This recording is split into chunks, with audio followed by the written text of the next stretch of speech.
Welcome to Hot and Sunny Sawtree.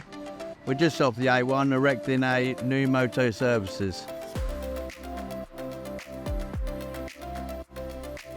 We've just finished erecting the steel here last week, so myself and the cladding team are here today getting the roof installed, ready for the sides to be cladded at the tail end of this week.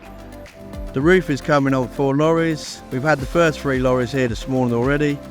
The lads are cracking on and getting the bottom sheets up and on.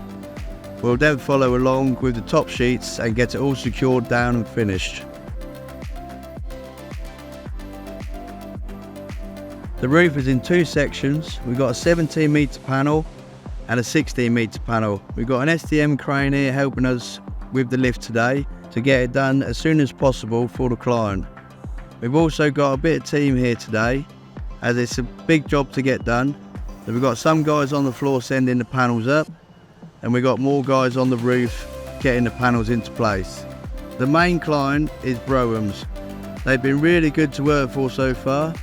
They've been giving us plenty of room to work and helping us out when we need it. We've got a nice clear site to work on today, and the main client has given up plenty of room to move all of our plant and equipment. Thank you for joining us a nice hot sunny day in Sawtree.